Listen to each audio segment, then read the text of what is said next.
الحمد لله وكفى وسلام على عباده الذين اصطفى اما بعد. جی یہ آیت کی تفسیر چل رہی تھی. کامیاب مومن کون؟ تو پہلی صفت جو اپنے نماز میں خشوع کرنے والے. دوسری صفت کون؟ جو بیکار باتوں سے پرہیز کرنے والے. اب تیسری صفت وہ ہے جو اپنے دلوں کو صاف رکھنے والے. دلوں کو صاف رکھنے والے تیسری صفت. تو دیکھو اس پر بات چل رہی تھی کہ حضور صلی اللہ علیہ وسلم کی بعثت کے 4 مقاصد تھے. نبی کو بھیجا ہے 4 کاموں کے لیے. ایک تو آپ کے سامنے قرآن کے الفاظ کو پیش کرے، دوسرا قرآن کے معانی کو پیش کرے، تیسرا قرآن کے مقاصد اور مطلب کو پیش کرے، اور چوتھا دلوں کو پاک کرنا. اس کو مثال سے سمجھایا تھا کہ دیکھو پڑھنا یہ تھیوریکل ہے اور پریکٹیکل عمل کرنا یہ ٹریننگ ہوتی ہے. تو نبی علیہ السلام نے عمل کر کے دکھایا کہ نماز پڑھنے کا جیسے حکم دیا تو نماز پڑھ کے بھی دکھائی. تو دلوں کو پاک کرنے پر بات چل رہی تھی کہ انسان کے سارے جذبات جو ہے وہ دلوں کے اندر اٹھتے ہیں. دل میں اللہ تعالیٰ نے عجیب قوتیں رکھی ہے. دل میں اچھی خواہشیں پیدا ہوتی ہے.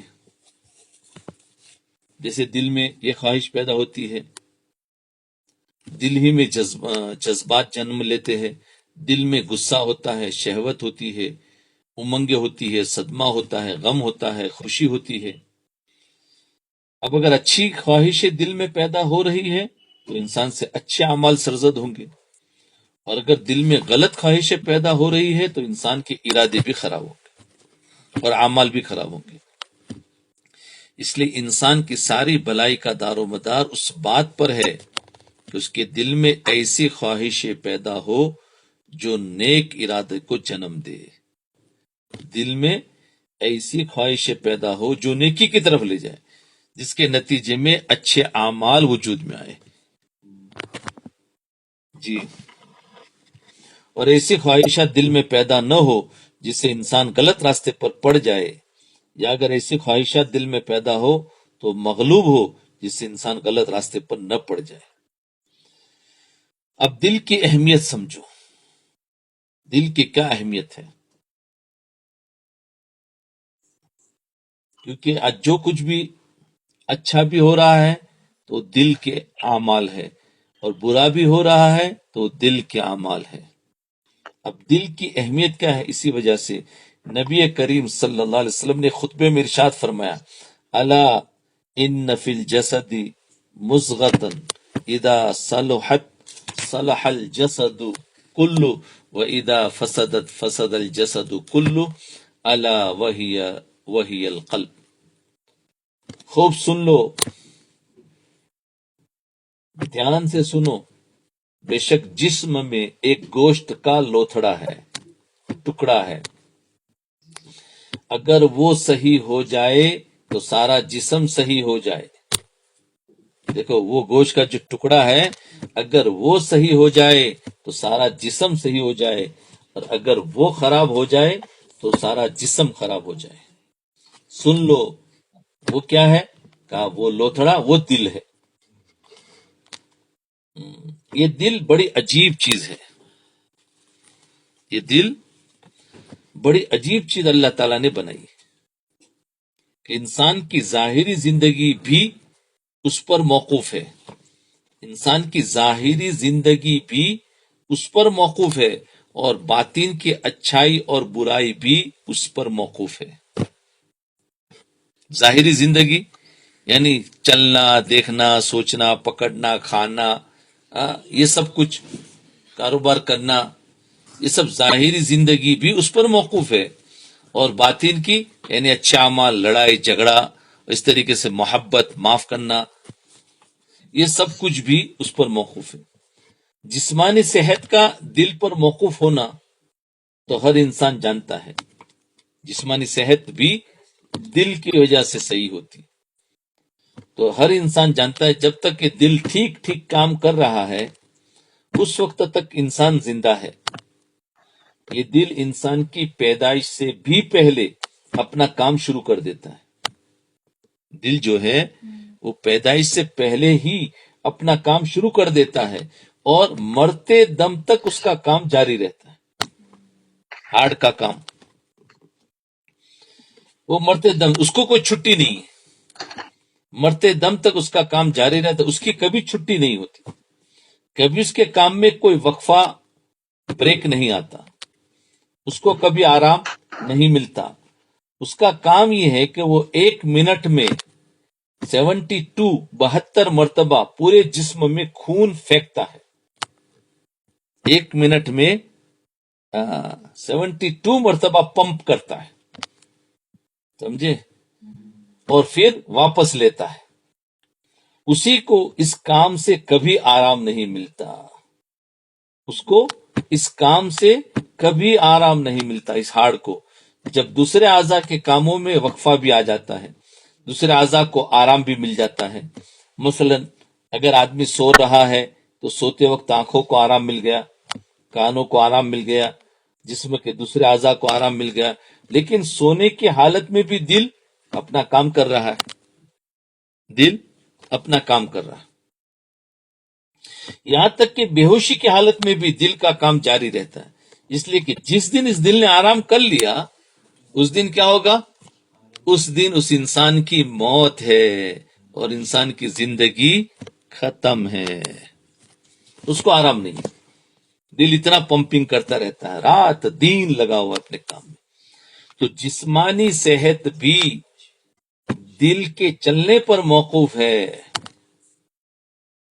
تو جسم کی صحت دل کی صحت پر موقوف ہے. اس لیے حضور اقدس صلی اللہ علیہ وسلم نے فرمایا کہ اگر دل صحیح ہے اور تندرست توانا ہے تو سارا جسم توانا ہے. بات کرو بیجی شو تو منہ بند کی نوکو نہیں اسٹاپ کرو. تندرست توانا ہے تو سارا جسم توانا ہے. اور جس دن یہ بیمار ہو جائے اس دن انسان کے جسم کے لیے اس سے بڑی کوئی مصیبت نہیں. دل جس دن بیمار ہو جائے اس دن انسان کے جسم کے لیے اس سے بڑی کوئی مصیبت نہیں. جی اسی لیے کسی نے کہا ہے یعنی کوئی بیماری دل کی بیماری کے برابر نہیں. یہ تو دل کی ظاہری حالت ہے. سب سے زیادہ جسمانی بیماریوں میں سب سے خطرناک بیماری کون سی بتاؤ؟ ہارٹ کی بیماری. جسمانی بیماریوں میں سب سے خطرناک بیماری ہارٹ کی ہے. اسی طریقے سے روحانی بیماریوں میں بھی سب سے خطرناک بیماری دل کی، ہارٹ کی. اس میں بھی ہارٹ ہے. جی اس لیے اب اس کو جسمانی اعتبار سے بھی صحیح رکھنا ہے، روحانی اعتبار سے بھی صحیح رکھنا ہے. دل کا ارادہ پاک ہونا چاہیے. دل کی باطنی حالت یہ ہے کہ اللہ تعالیٰ نے اس دل کے اندر جو لطیف طاقتیں پیدا فرمائی. دل کے اندر طاقتیں ہیں نا، محبت ہے، خوشی ہے، غم ہے، غصہ بھی ہے، حسد بھی ہے، بہت ساری طاقتیں ہیں. یہ طاقتیں پیدا فرمائی جن کے نتیجے میں خواہشات پیدا ہوتی ہیں اور جذبات اندر سے ابھرتے ہیں، جنم لیتے ہیں، جن کے ذریعے ارادے پیدا ہوتے ہیں، تمنائیں ہوتی ہیں. وہ لطیف طاقتیں اگر پاک صاف ہے تو پھر انسان کے اعمال بھی پاک صاف ہوں گے. اگر وہ طاقتیں پاک صاف ہے تو انسان کے اعمال بھی پاک صاف ہوں گے. اور اگر وہ لطیف طاقتیں پاک نہیں ہیں بلکہ خراب اور گندی ہے تو اعمال بھی خراب ہوں گے. جیسے اگر جذبات میں اگر محبت ہے تو باہر اس کے اعمال اچھے ہوں گے، اگر عداوتیں ہیں تو باہر اس کے اعمال گندے ہوں گے، ہے نا. تو وہ اندر کیا ہے جو ہوگا وہ نکلے گا. کہتے ہیں جو دل میں ہے وہ اعضاء سے ظاہر ہوگا، کیونکہ دل ہی فیصلہ کرتا ہے. بھائی کسی کو معاف کرنا ہے تو دل ہی کہے گا کہ معاف کر دے تو معاف کرے گا نا. اور کسی کو جواب دینا ہے تو دل کہے گا نہیں جواب دو، تو جواب دے گا سب کچھ. تو دل کو اگر بنا لیا ہے تو دل ہمیشہ جھگڑا نہیں کرنے دے گا، کہے گا معاف کر دے. تو دل کی تربیت کرنی پڑتی ہے. دل کی جیسے جسمانی صحت ہے ایسی اس کی روحانی صحت بھی بنانی پڑتی ہے. تو پھر یہ دل حسد نہیں کرے گا، منع کر دے گا، بولے نہیں حسد نہیں چاہیے. اس کا دل دکھے گا لیکن وہ برداشت کر لے گا، بولے نہیں اس کا بدلہ نہیں لینا ہے. تو اس کو کہتے ہیں پاک جذبات. تو اعمال بھی پاک صاف ہوں گے. اور اگر وہ لطیف طاقتیں پاک نہیں، خراب اور گندی ہے تو اعمال بھی خراب ہوں گے. اگر ایک عمل بظاہر دیکھنے میں اچھا نظر آ رہا ہے، ایک عمل بظاہر دیکھنے میں اچھا نظر آ رہا ہے، نیک عمل نظر آ رہا ہے، لیکن دل کا وہ ارادہ اور وہ خواہش جس نے اس عمل کو جنم دیا ہے اگر وہ پاک نہیں. دیکھو ایک انسان ایک عمل کر رہا ہے، بظاہر وہ عمل اچھا ہے، نیک ہے، لیکن اس کے دل کے اندر کا جو ارادہ ہے، جو خواہش ہے، وہ اگر پاک نہیں ہے تو عمل بھی پاک نہیں ہوگا. چاہے نیک عمل ہے لیکن پاک نہیں ہو. اس کی مثال سنو. مثلا کوئی انسان مسجد میں جائے اللہ کی دی ہوئی توفیق سے، نماز پڑھنے کے لیے جمع ہوئے مسجد میں، تو نماز پڑھنا بظاہر نیک اور اچھا عمل ہے نا. اگر آپ کے دل نے آپ سے یہ نیک عمل اس لیے کروایا کہ نماز پڑھنا اللہ تعالیٰ کا حکم ہے اور اللہ کے حکم کی تعمیل کرنے میں اللہ کو راضی ہوں گے، اللہ ثواب دیں گے، اگر اس ارادے سے عمل کیا تو عمل اچھا ہے اور نیک ہے. لیکن اگر دل نے ارادہ کیا کہ میں نماز اس لیے پڑھ رہا ہوں تاکہ لوگوں میں شہرت حاصل کروں کہ آدمی بڑا نیک نمازی ہے، بڑا عابد اور زاہد ہے، بڑا متقی اور پرہیزگار ہے، مسجد میں صف اولا میں جا کر نماز پڑھتا ہے، پابندی سے پڑھتا ہے، تو اس صورت میں عمل تو اچھا ہے لیکن ارادہ غلط ہے، خواہش غلط ہے، دل نے غلط راستہ سمجھایا، اس لیے عمل بھی بیکار ہو گیا. اب مثال سمجھ میں آگئی؟ عمل بیکار ہو گیا. حالانکہ لوگوں کے نزدیک وہ مشہور ہے کہ بہت اچھا عمل والا ہے، صف اولا میں نماز پڑھتا ہے، پابندی کے ساتھ آتا ہے، لیکن اس کا اندر کا دل گندا ہے. تو گندے دل کی وجہ سے اس کا ارادہ گندا ہو گیا. گندا ارادہ کیا تاکہ لوگوں میں میرا نام ہو اور لوگ مجھے پہچانے. تو فرمایا عمل اس نے اچھا کیا لیکن یہ عمل اس کا بیکار ہو گیا. آج کل ایسا ہو رہا ہے کہ نفس کیا کرتا ہے، عمل کرواتا ہے پھر عمل کو بیکار کرواتا ہے. اب وہ دھوکہ ہمیں سمجھ میں نہیں آتا. ایک عمل نہ کرے وہ آدمی تو دھوکے میں ہے، وہ سمجھ جاتا ہے کہ میں نے غلط کیا.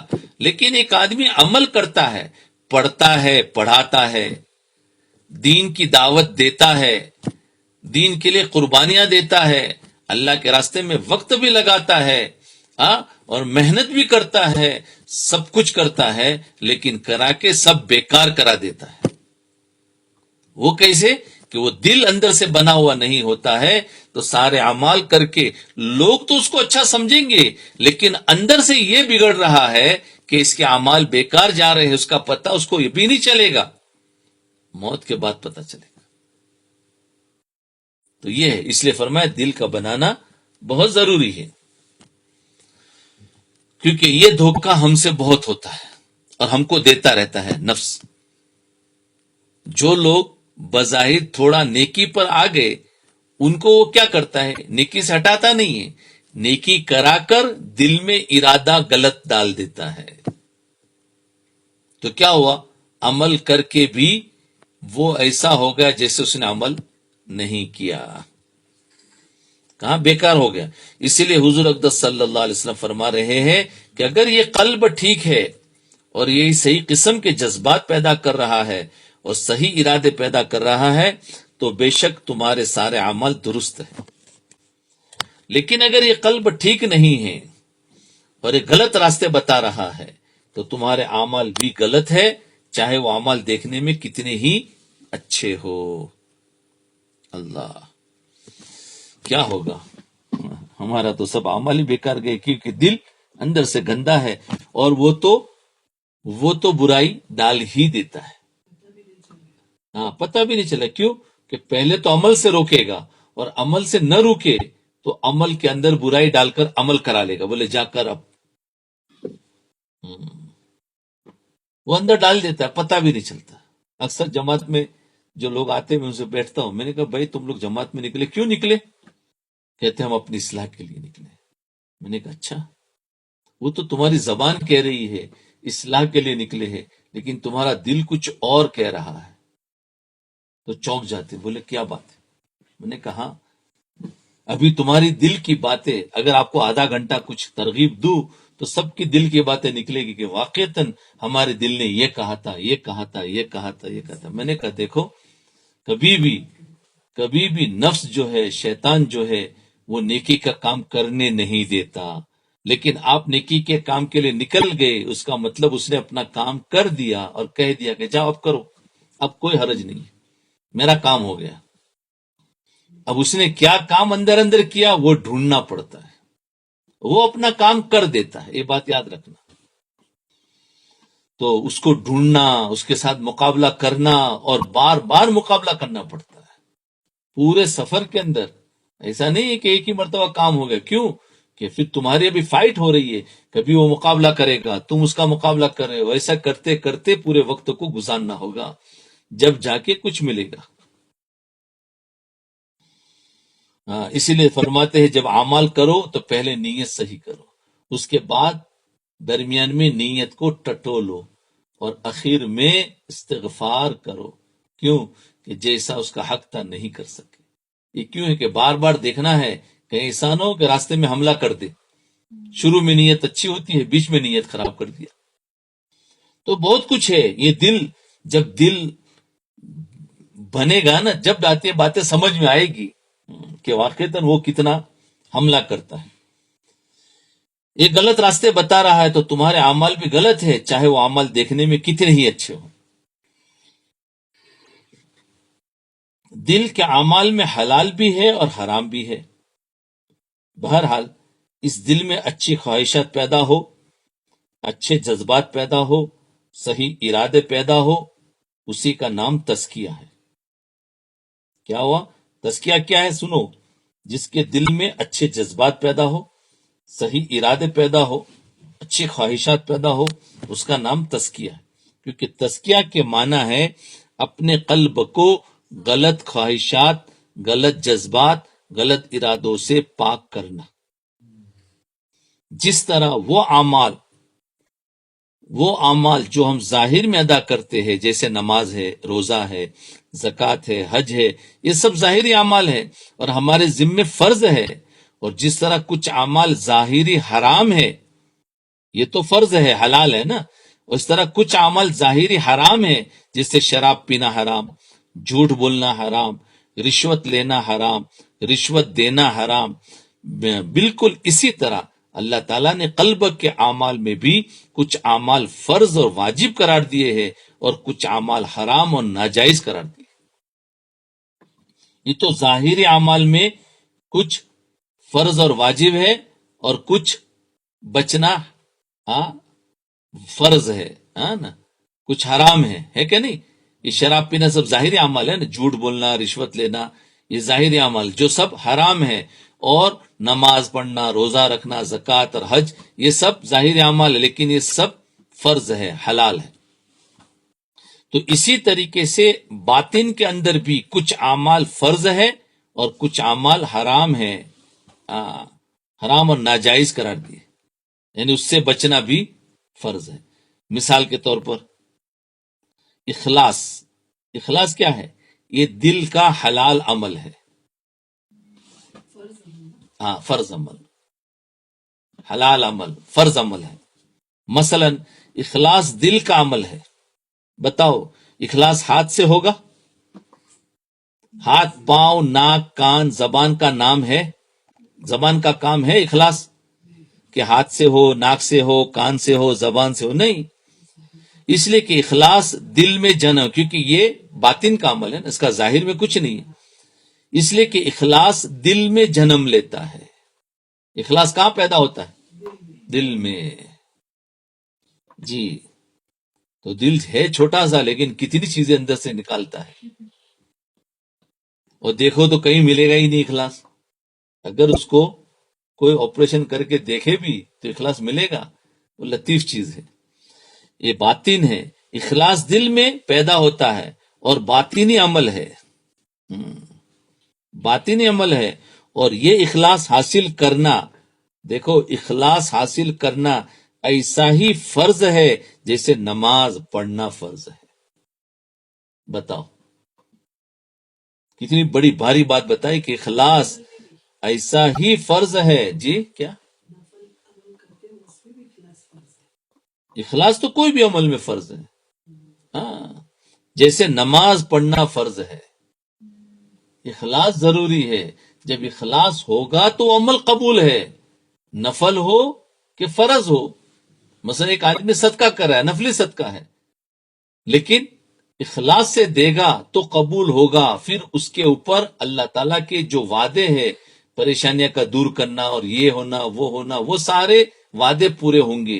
لیکن اگر اخلاص ہی نہیں ہے، ریا ہے، دکھاوا ہے، یا پھر مجبور ہو کر دے رہا ہے، تو پھر اس میں وہ وعدے پورے نہیں ہوں گے.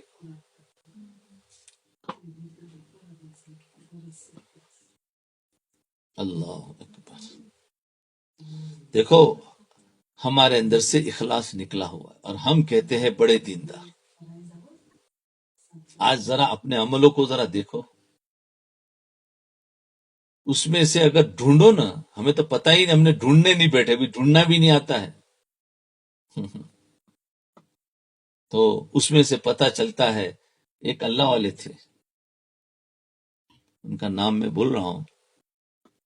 انہوں نے اپنے اوپر بہت مجاہدہ کیا تھا، بہت مجاہدہ کیا تھا، اور اپنے آپ کو گھر میں بند رکھتے تھے، کہیں جاتے نہیں تھے، اور بہت کم کھاتے تھے، کسی سے ملتے نہیں تھے.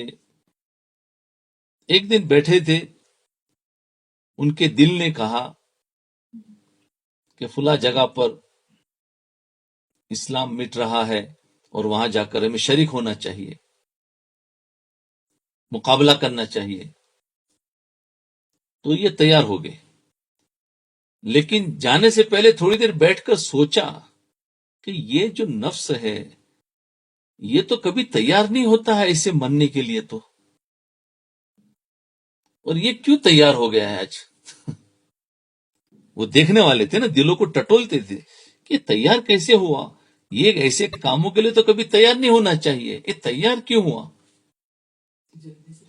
تو انہوں نے اندر اندر اندر بہت غور کیا. غور کرنے کے بعد پتا چلا کہ یہ جو ہے نا ہمارا نفس اور یہ دل اندر، اس کو میں نے ایسا بند کیا ہے کہ وہ تنگ آ گیا ہے.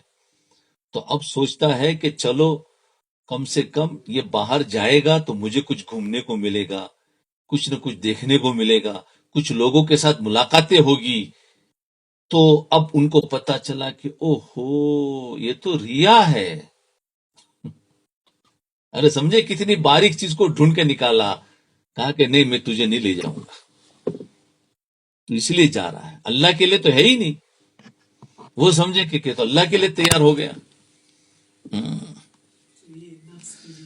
ہاں تو کوئی انسان پر کوئی مصیبتیں آ جاتی ہے تو فوراً کچھ نہ کچھ اعمال کرنا لگ جاتا ہے. تو وہ اعمال اس کو پوچھو کہ اللہ کے لیے کر رہا ہوں. بھائی اللہ کے لیے نہیں، وہ مصیبت جو آئی ہے اصل میں وہ ٹل جائے اس کے لیے کر رہے ہو. جب مصیبت ٹل جائے گی تو عمل بھی چھوٹ جائے گا. تو اخلاص والا عمل وہ ہے جو ہمیشہ سے ہو. ہاں تو اللہ کے لیے نہیں کر رہی ہے، وہ اس پر بہت بڑی بحث ہے. تو خیر، تو یہ ہے کہ دیکھو اخلاص جو ہے بہت ضروری ہے. اور اخلاص یاد رکھو سارے عملوں میں سب سے اخیر میں آتا ہے اخلاص. اخلاص جو ہے نا بھائی، دیکھو بلڈنگ جب بنتی ہے، مکان جب بنتا ہے تو اس میں رنگ کب لگاتے ہیں؟ جب سارے کام ہو جانے کے بعد لگاتے ہیں نا.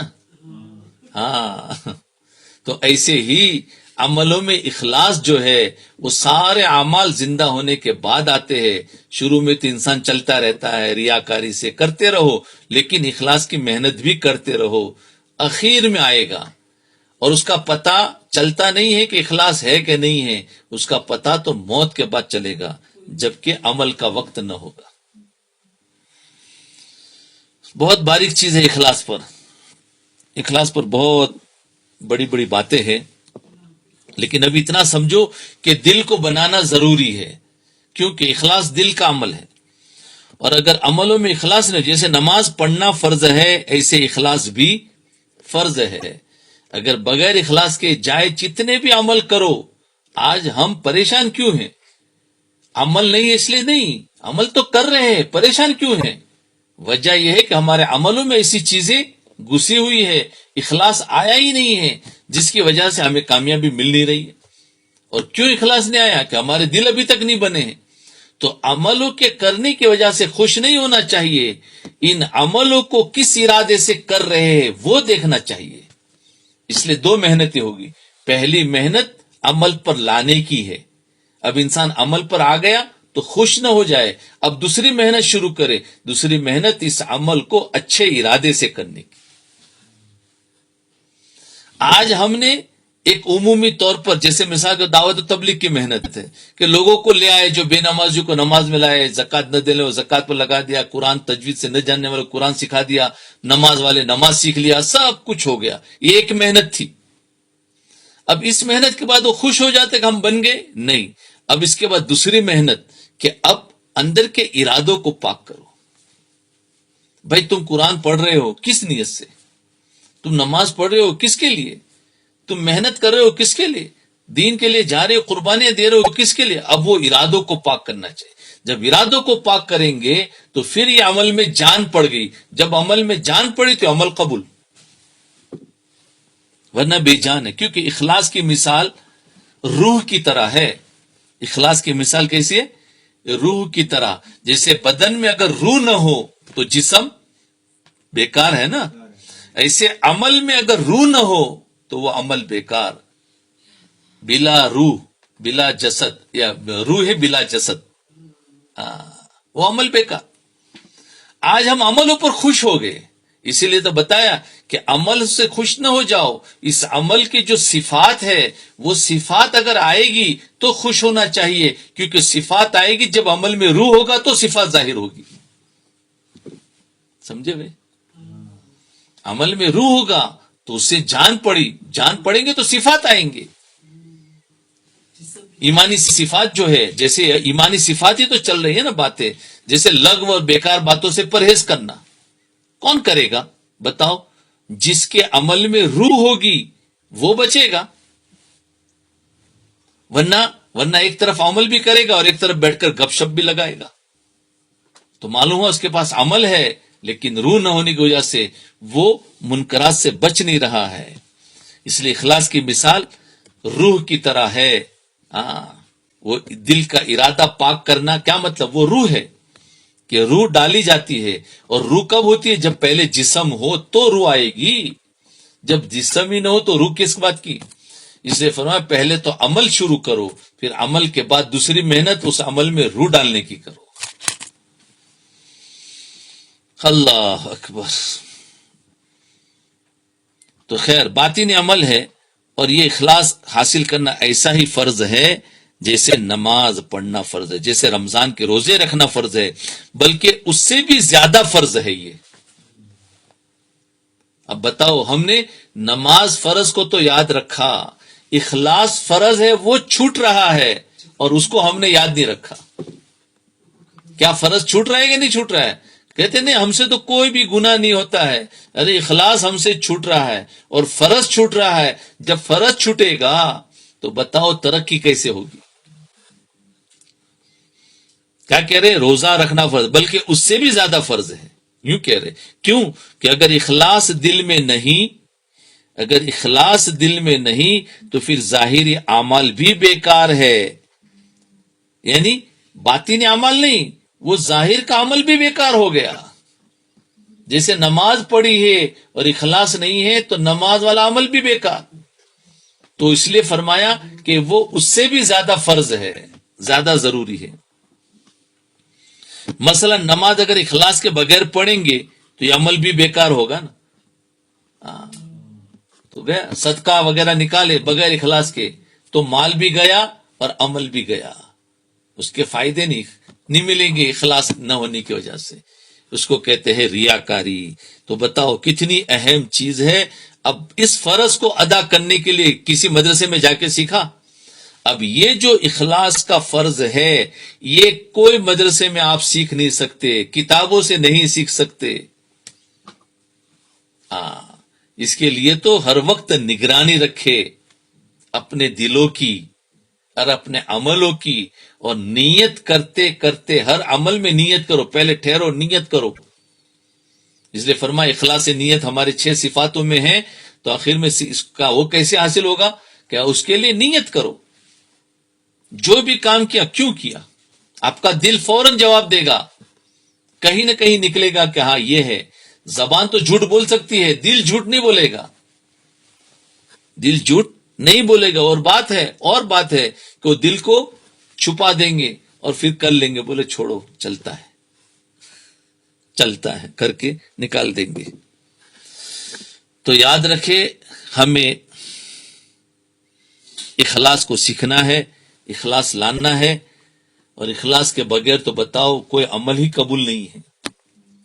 اس لیے فرمایا کہ دیکھو اخلاص کی مثال پھل جو ہوتے ہیں نا، فروٹ، اس کے اندر جو جوس ہوتا ہے اس کی طرح ہے۔ پھلوں کا وزن اس کے جوس سے ہے نا، اگر اس میں جوس نہ ہو تو کچھ پھل کچھ کام کا ہے؟ کیوں کچھ کام کا نہیں ہے۔ جوس ہو تو وہ پھلوں کو لیا جائے گا، اس کی قیمت دی جاتی ہے، اگر نہ ہو اس کا اندر جوس خشک ہے اور وہ پھل اوپر سے اچھا ہے تو کوئی اس کی قیمت نہیں دے گا، بولے بیکار ہے۔ تو ہمارے اعمالوں میں وزن اخلاص سے آئے گا، اس کے اندر اس کا جوس اخلاص سے آئے گا۔ اس لیے کل قیامت کے دن جب میزان پر جائیں گے نا عمل تو بہت سارے ڈھیر ہوں گے لیکن ہلکے ہو جائیں گے، کیونکہ اس میں جوس نہیں۔ اور جو اخلاص والا عمل ہوگا چھوٹا سا ہوگا، اتنا وزنی ہوگا کہ وہ اگر ڈال دیا جائے گا گناہوں کے مقابلے میں تو اس کا پلڑا بھاری ہو جائے گا۔ آج ہم عملوں کو زیادہ کرنے کی کوشش کر رہے ہیں، ہم عملوں میں اخلاص لانے کی کوشش نہیں کر رہے ہیں۔ صحیح انسان عملوں کو زیادہ نہ کرے، عمل پر آنے کے بعد اب عملوں میں اخلاص کی محنت کرے کہ میرے اندر اخلاص کیسے آئے، اس کے لیے رات دن تڑپ جائے، اس کے لیے سوچے پوچھے پڑھے۔ اللہ تعالیٰ اس کو اخلاص ضرور دے دے گا، اللہ سے مانگے۔ لیکن یہ ہے کہ ہم نے اخلاص کو سمجھا ہی نہیں کہ یہ بھی کوئی دین ہے، یہ بھی کوئی دین ہے۔ ستیہ میں چلے گئے سن رہے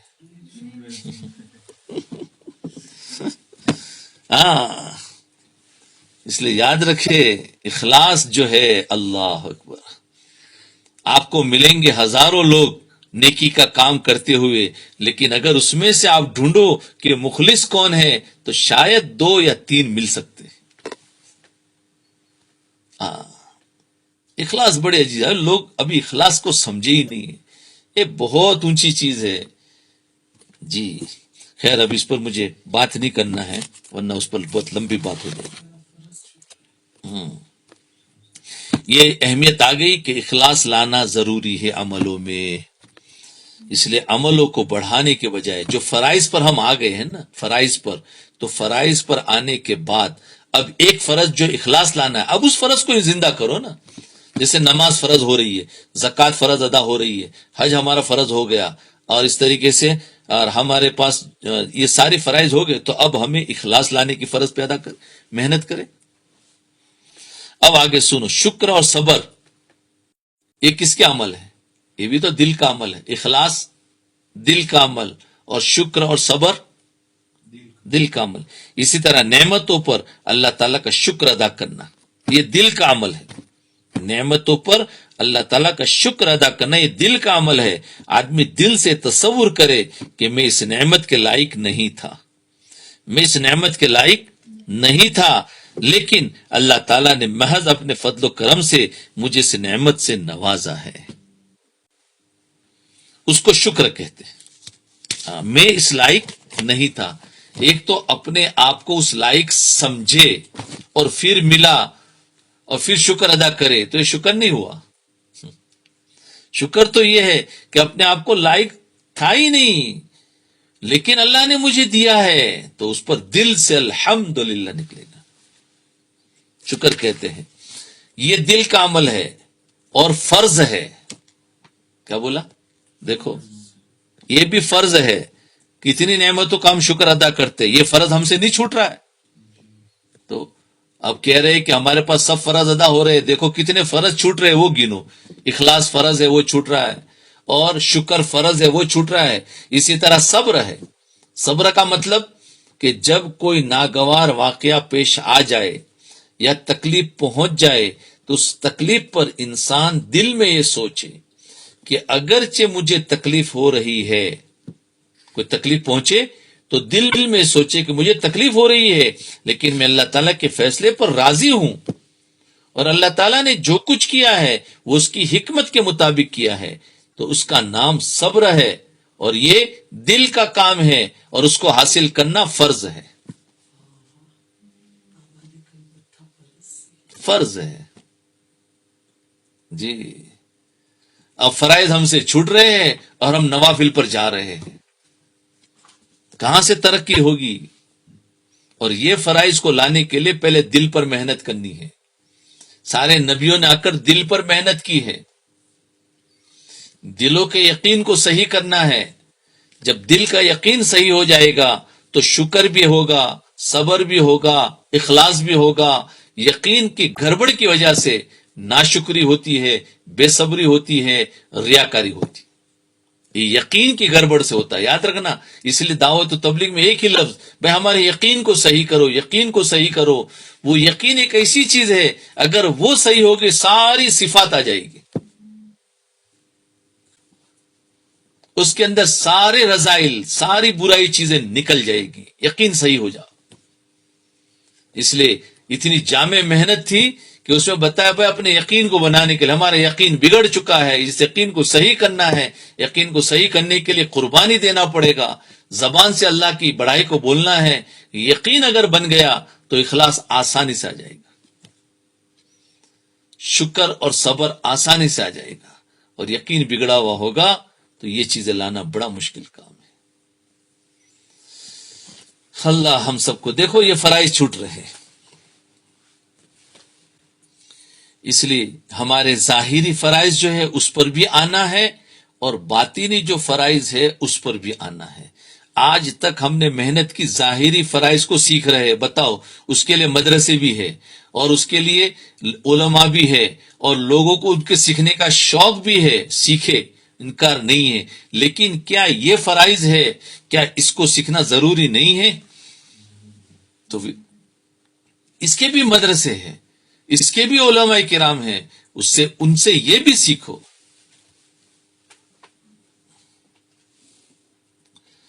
جی تو یہ بھی فرض ہے۔ اس طرح کے بہت سے اعمال ہیں جو انسان کے دل سے متعلق ہے، ان کو اخلاق کہا جاتا ہے، اور یہ اخلاق کا حاصل کرنا فرض ہے۔ اخلاق کا حاصل کرنا فرض ہے۔ بتاؤ، تکبر ایک کس کا عمل ہے؟ دل کا، یہ حرام عمل ہے جی۔ یہ سارا تو حاصل کرنا فرض بتایا، اب بچنا فرض بتا رہے ہیں۔ دیکھو تکبر ہے کہ نہیں، یہ دل کا عمل ہے۔ کچھ اعمال دل سے متعلق ہے، اسے جو حرام ہے وہ حلال تھے، صبر، شکر، اخلاص، اخلاق حاصل کرنا حلال تھے اور فرض ہے، اور یہ حرام ہے اور بچنا فرض ہے۔ دل سے متعلق اسے جو حرام ہے، مثلا تکبر کرنا، یعنی اپنے آپ کو بڑا سمجھنا، اور یہ سمجھنا کہ ہم چو ما دیگر نیس، یعنی مجھ جیسا کوئی نہیں ہے، ایسا سمجھنا مجھ جیسا کوئی نہیں ہے، اور سب لوگ میرے آگے حقیر اور ذلیل ہے، ان کی آئی ایم، اور ان کی کوئی حیثیت نہیں، میں ہی سب سے بڑا ہوں۔ یہ تکبر ہے۔ یہ تکبر جو دل میں پیدا ہوتا ہے، بسا اوقات یہ تکبر زبان سے ظاہر نہیں ہوتا۔ یہ تکبر جو ہے نا دل میں پیدا ہوتا ہے، زبان سے ظاہر نہیں ہوتا ہے۔ ظاہر میں تو بلکہ ایسا لگے گا کہ آدمی کتنا تواضع والا ہے، ہاں، ظاہر میں تو اپنے مطلب کے لیے بہت کچھ کام ایسے کریں گے جو تواضع والے ہوں گے، لیکن یہ اپنے دل کے اندر اگر یہ سمجھ رہا ہے تو یہ متکبر ہے۔ بسا اوقات یہ تکبر زبان سے ظاہر نہیں ہوتا، بلکہ زبان سے تو وہ کہہ رہا ہوتا کہ میں تو بہت حقیر فقیر ہوں، میں تو بہت حقیر اور فقیر ہوں اور ناچیز ہوں، ناکارہ ہوں، کہتے ہیں نا ناچیز اور ناکارہ، اور اسی سے کہو اے ناکارہ ادھر آ تو پھر پتہ چل جائے گا کہ تو ناکارہ ہے یا اندر باکارہ ہے، اپنے آپ کو کچھ سمجھتا ہے لیکن زبان سے کہتا ہے نہیں نہیں بھائی میں تو کچھ بھی نہیں ہوں، میں تو حقیر فقیر ہوں اور ناچیز اور ناکارہ ہوں، لیکن اس کے دل میں تکبر بھرا ہوتا ہے، اس لیے کہ وہ دوسروں کو حقیر سمجھتا ہے۔ یہ تکبر دل کی باطنی بیماری ہے اور حرام ہے، اور یہ تکبر اتنا شدید حرام ہے، اتنا شدید حرام ہے کہ خنزیر کھانے سے بھی زیادہ حرام ہے۔ تکبر بتاؤ، خنزیر کھانے سے بھی زیادہ حرام ہے۔ آج ہم لوگ خنزیر کوئی کھاتا ہے کہ تو حرام کر رہا ہے، لیکن تکبر کرتا ہے اس کو کوئی نہیں کہتا تو حرام کر رہا ہے۔ اگر ہمارے گھروں میں خنزیر کا گوشت آ جائے کہ بھئی میں خنزیر کا گوشت، او ہو ہمیں کتنی گالیاں دی جائے گی، ارے تم مسلمان ہو، تم نمازی ہو اور تم خنزیر لاتے ہو، لیکن تکبر ہمارے اندر گھر میں ایک ایک فرد میں بھرا ہوا ہے، اس پر کوئی نہیں کہہ رہا ہے کہ یہ حرام ہے کہ نہیں؟ بتاؤ کیا کہہ رہے کہ خنزیر کے گوشت سے بھی زیادہ، خنزیر کھانے سے بھی زیادہ حرام ہے، شراب پینے سے بھی زیادہ حرام ہے۔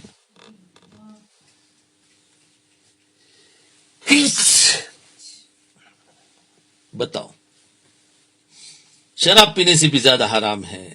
آج ہم شراب نہیں پی رہے اور اپنے آپ کو کہہ رہے ہم تو بہت اچھے ہیں، ہم کہاں شراب پیتے، لیکن تکبر کر رہے ہو تو اللہ اکبر۔ دیکھو اس کو کہتے ہیں ہمیں اپنے دل کا پتہ ہی نہیں ہے کہ کیا کیا ہو رہا ہے، ہم یہ چیز گر رہے۔ میں یہ تو کہہ رہا ہوں کہ دیکھو صحیح اسلام کیا ہے، صحیح شریعت کیا ہے، اور ہم کہاں گم ہو گئے۔ میں یہ سمجھانا چاہتا ہوں صحیح شریعت کو سمجھو اور شریعت پر آ جاؤ، دین پر آ جاؤ، بس اتنا ہی کافی ہے۔ یوں سمجھو اللہ والے بن گئے دین پر آ گئے، تو ہم تو ابھی تک دین ہی نہیں سمجھے ہیں، چند اعمالوں کا دین پکڑ لیا ہے اور بس کہتے ہم دیندار ہیں۔ اب دیکھو یہ دین کیا ہے، کیا یہ دین ہماری زندگی میں آیا؟ کہ تکبر خنزیر کھانے سے بھی زیادہ، شراب پینے سے بھی زیادہ، اس لیے کہ تکبر کرنے والا در حقیقت اللہ تعالیٰ سے لڑائی کرنے والا ہے۔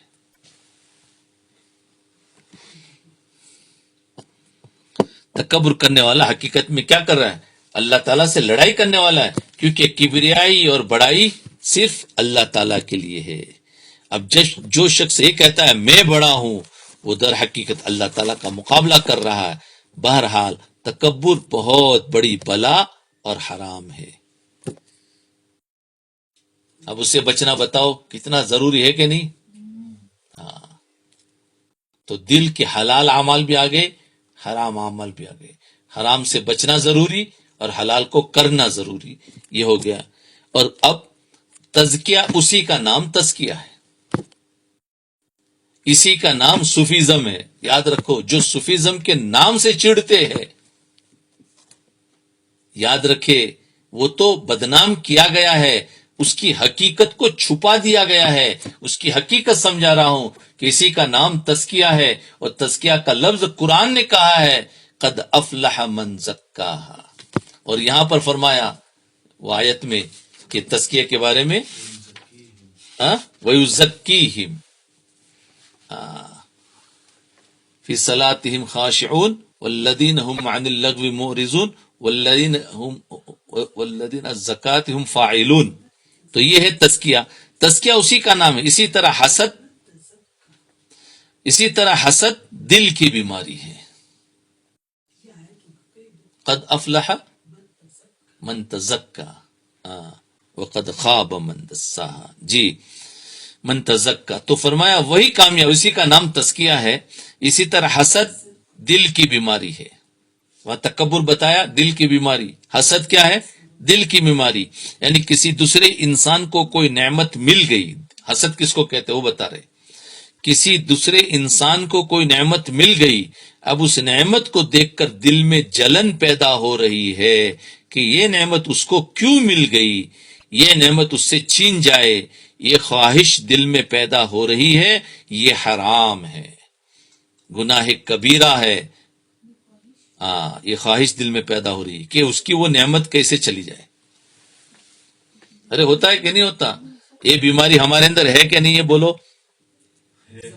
کہ سب پاک صاف ہے ہر ایک کے اندر ہے، میرے اندر بھی ہے، میں اس کا اپنا علاج کر رہا ہوں۔ بہرحال جس طرح ظاہری اعمال میں سے کچھ اعمال فرض ہے، کچھ واجب ہے۔ اب دیکھو یہ ساری بیماریاں ہیں، یاد رکھو، اس کو کہتے ہیں دل کی بیماریاں، امراض قلب، یہ دل کی بیماریاں ہے۔ تو جس طریقے سے جسمانی دل کا علاج کیا جاتا ہے، ویسے ہی ایک روحانی دل ہوتا ہے، اس کا بھی علاج کیا جائے، یہ اس کی بیماریوں کا پتہ بتایا۔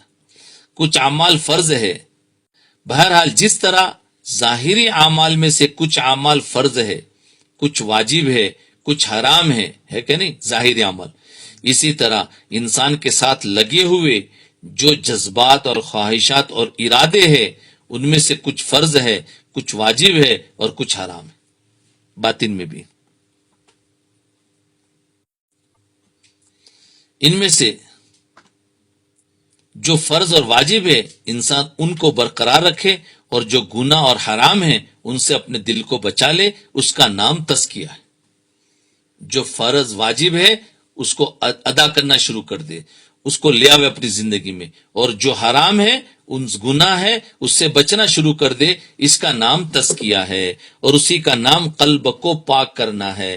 لہذا اس آیت میں فرمایا والذین هم للزکاۃ فاعلون، کہ وہ لوگ جو تزکیہ کرنے والے ہیں، یعنی اپنے قلب کو ناپاک اخلاق سے، ناپاک جذبات سے، ناپاک ارادوں سے پاک کرتے ہیں، وہ لوگ فلاح یافتہ ہے۔ فرمایا کامیاب مومن کون؟ تو فرمایا یہ کامیاب ہے۔ اب بتاؤ ہم کامیاب ہے ناکام ہے؟ ہم خود اپنا فیصلہ کر لیں، ہمارے پاس اس کا آ گیا۔ تو آپ حضرات نے تصوف کا لفظ تو بار بار سنا ہوگا، تصوف کی اصل حقیقت کیا ہے؟ تصوف کا لفظ تو بار بار سنا ہوگا۔ آج لوگوں نے تصور کے بارے میں غلط فہمیاں پیدا کر کے اس کو ایک ملغوبہ بنا دیا ہے، ایک عجیب و غریب چیز بنا دیا۔ حالانکہ تصوف کا اصل مقصد یہ ہے، تصوف کا اصل مقصد یہ ہے کہ تمہارے جذبات صحیح ہونے چاہیے، بس۔ تصوف کا اصل مقصد یہ ہے کہ جذبات صحیح ہو، اور جذبات کہاں پیدا ہوتے؟ دل میں۔ تو دل صحیح ہو جائے بس، اسی کو تبلیغ کی زبان میں کہتے ہیں بھائی یقین پیدا ہو جائے، اللہ کرنے والا اس کا یقین بن جائے، بس۔ تمہارے اخلاق صحیح ہونے چاہیے، تمہاری خواہشات صحیح ہونی چاہیے، جو ارادے ہو رہے صحیح ہونے چاہیے، ان کو کسی طرح صحیح کیا جائے۔ یہ اعمال تصوف، یہ اعمال تصوف کے اندر بتائے جاتے ہیں، یہ اعمال کہ اس کو صحیح کرو، تصوف کے اندر بتایا جاتا ہے۔ تصوف کی حقیقت بس اتنی ہے، اس سے آگے لوگوں نے جو باتیں تصوف کے اندر داخل کر دی ہے، اس کا تصوف سے کوئی تعلق نہیں، کوئی تعلق نہیں، دور دور تک کوئی تعلق نہیں۔ جس طرح فقہائے ظاہری اعمال مثلا نماز، روزے، زکوٰۃ، حج، بیع و شراء، نکاح، طلاق کے احکام بیان کرتے ہیں، اسی طرح صوفیاء کرام دل میں پیدا ہونے والے جذبات کے احکام بیان کرتے ہیں اور اس کے مسائل بتاتے ہیں۔ اس کو کہتے ہیں باطینی فقہ۔ باطینی فقہ جاننے کا نام تصوف ہے، ظاہری فقہ جاننے کا نام شریعت ہے، دین ہے، اور دونوں مل کر دین بنے گا، یہ بھی یاد رکھنا، دونوں کا ملنا ضروری ہے۔ ظاہری فقہ بھی جاننا، باطنی فقہ بھی جاننا، اس کے بعد انسان کامل ہوا، اس کا عمل کامل ہوا، اس کے بعد اس کو وہ وعدے پورے ہوں گے۔ بہرحال قرآن کریم نے حضور اقدس صلی اللہ علیہ وسلم کی بعثت کے جو مقاصد بیان فرمائے ہیں، ان میں سے ایک اہم مقصد لوگوں کے اخلاق کا تزکیہ کرنا تھا، اس کا اللہ تعالیٰ نے اس آیت میں اشارہ فرمایا والذین هم للزکاۃ فاعلون۔ بس انشاءاللہ دوسری باتیں کل کریں گے۔